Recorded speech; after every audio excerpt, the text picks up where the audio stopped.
pounds. I say that every night, but I mean it tonight. It's a fun place. We eat good. We have fun. It's a beautiful fucking city in the summertime.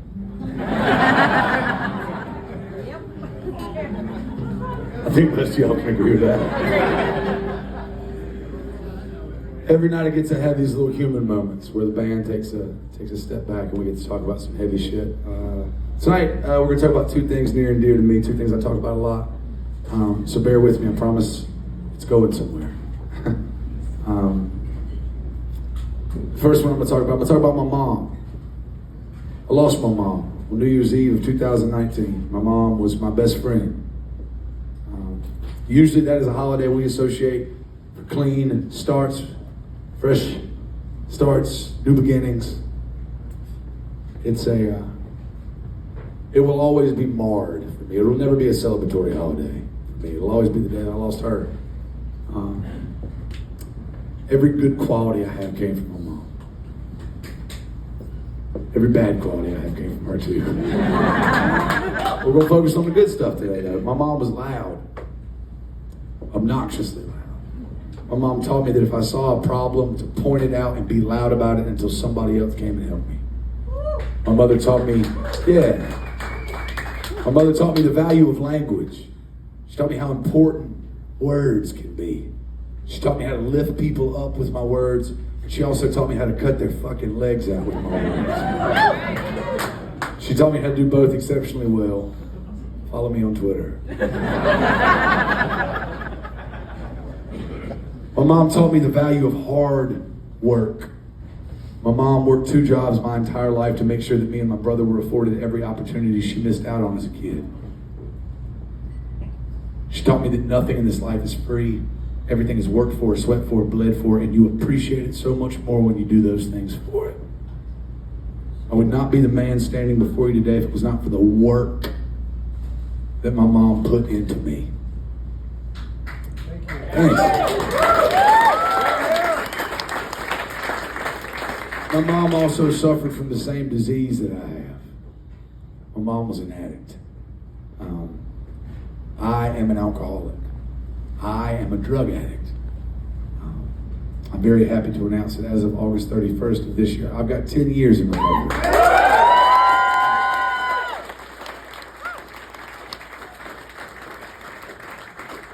And I don't want you thinking my mom was an addict her entire life. She was not. My mom was the youngest of 5 children. She watched all of her older siblings die before they were 45 years old of substance abuse related deaths. My mom knew better. She taught us that it's in our veins. We call it the family problem. She taught me that we are very good at picking up bad habits. We are very, very bad at putting them down. So she never drank. She didn't do drugs. She didn't do any of that shit growing up. But I mentioned earlier, she worked really, really hard. One day at work, she hurt her back. And then she had a surgery, and that didn't fix it. So she had another surgery, and that didn't fix it. And after 3.5 years, she had 5 surgeries and no solutions. I don't know if any of you have ever had to watch as a force of nature is reduced to a pale imitation of itself. That's what I had to watch my mom turn into. I had to watch the darkness, the depression take her over. And then the doctors gave her these little pills that were called Oxycontin. They were fucking magical at first. It brought her back to me. She was up, she was moving, she was joking around, she was talking about going back to work. So we ignored it when a half pill turned into a pill, and when a pill turned into 2, and when 2 turned into 3. It was just medicine. The doctor gave it to her.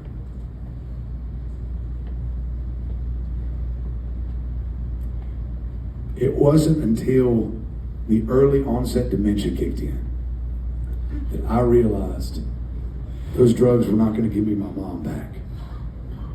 When she started forgetting who I was, she started forgetting who she had to hide it from.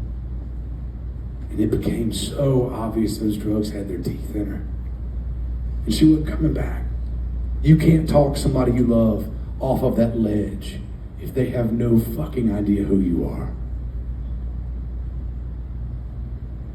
So we had to sit back and watch as she faded. My dad called me on New Year's Eve at 9:30, told me she was gone. And I wasn't sad, I wasn't angry, I wasn't lonely. I was happy. It was the weirdest sense of joy I've ever felt. I was happy because she wasn't hurting anymore. I was happy because those fucking pills couldn't win another day. But then the guilt kicks in. As a son, you're supposed to miss your mom. You're supposed to be sad when she's not there. For me, that emotion didn't come until the first holiday that I had to celebrate without her, that I associated with her.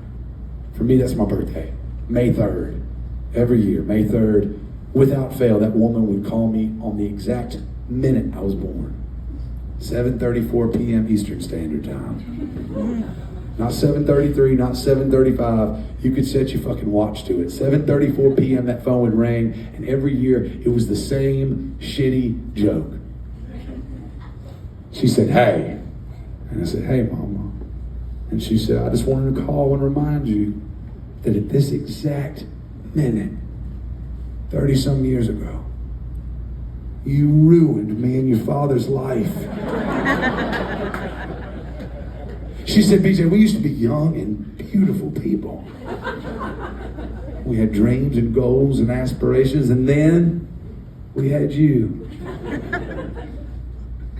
And she tried to hold back laughing. Sometimes she'd make it 15 seconds, sometimes she'd make it 30 seconds, but eventually she had to give in. And you could hear it started deep. I'm not talking about that bullshit you do in front of people when they tell a bad joke and you're trying to be nice. I'm talking about the real stuff. The thing you can hear gurgling deep down inside, and then it comes out and it's just this boisterous, uncomfortable, obnoxious laugh. I miss that so much. Friends, I've roamed this fucking rock for 40 years and I have yet to find a single sound that brings me that much joy than the sound of that woman laughing at a joke I've heard a million times.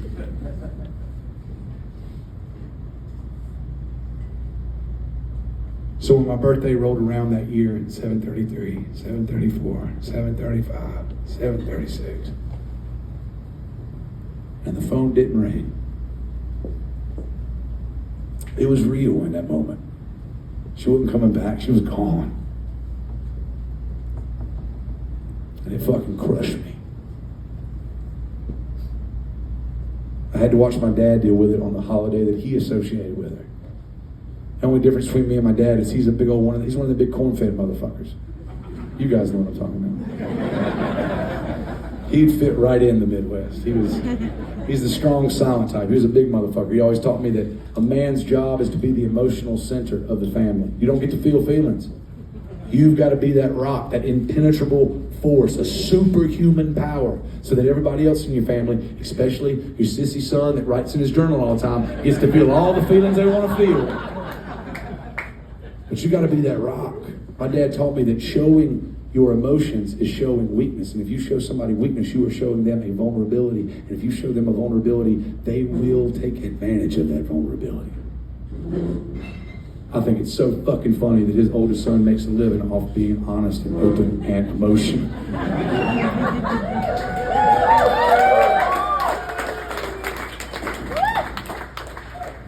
And I knew what holiday was going to fuck my dad up. It was going to be his anniversary. My parents, like a lot of rednecks in 1976, decided to get married on July 4th, the fucking bicentennial, America's 200th birthday. Just some star-spangled red, white, and blue shit. And part of me thinks the only reason he did it was because he could never forget it. And the other part was, I bet he taught my mom into something really beautiful. I better think about it. If we get married on July 4th, we get free fireworks every year. Celebrate the eternal love that burns deep inside of me for you. The only problem with them getting married on July 4th, 76 was they met in May of 1976. And they didn't meet through a friend or a family acquaintance. They met at senior week in Myrtle Beach, South Carolina. There's 4 of you that get that joke. You're my people. You're the kind of mutant redneck that I could fucking hang out with. Just Mountain Dew and sadness running through your fucking veins. people. It's just a shitty beach, a very, very trashy beach. Bike weeks and just debauchery. It is where you go to eat fried seafood, yes. Maybe get a little bit of saltwater taffy, yes. Maybe swim in the back of a hot tub in the back of an F-350, fuck yes. But you do not go there to meet your soulmate. But I'll be damned if they didn't. 43 years later, that love burned just as bright as the day they met each other. And I knew that anniversary was going to fuck him up, so I called him and said, Dad, I'm going to come home on the 3rd. We're going to go out to a nice dinner. I'm going to take your mind off this shit because tomorrow is going to be a motherfucker. I'll never forget what he said. He said, son, one of us knows how to deal with our feelings.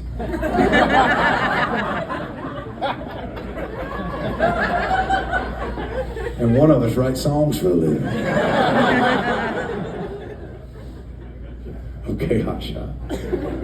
I went home and I laid on that couch and sure as shit, he woke up the next morning and he walked out of that room and for the first time in my entire life, he wasn't a superhuman superhero anymore. He was pale. I could see it in his face. He didn't know how to put into words what he was feeling. He had suppressed that shit for so long, I could see it. And then it hit me that he woke up that morning and for the first time in 43 years, he rolled over to his left and the love of his life was not there to look back at him and say, I love you and happy anniversary. In that moment, it was real. She was gone. And he walked out and he didn't know how to handle it. He just walked over to me and I'll never forget, he put his head directly in the center of my chest and I just put my hands around him. And I just sat there for what seemed like an hour, just holding him. As he finally said goodbye to her. On the way home, I wrote this song for me and him. It was our song for an entire year, and then I put it on a record, and it became a lot of people's songs. So this is a song for anybody out there that's lost somebody that truly matters, whether it's your parent or a spouse or a friend or a sibling or, God forbid, a kid. This one's for you. And if you haven't lived enough life yet to lose somebody that truly fucking matters, this song will be waiting for you when you do. This is a song called The First Year.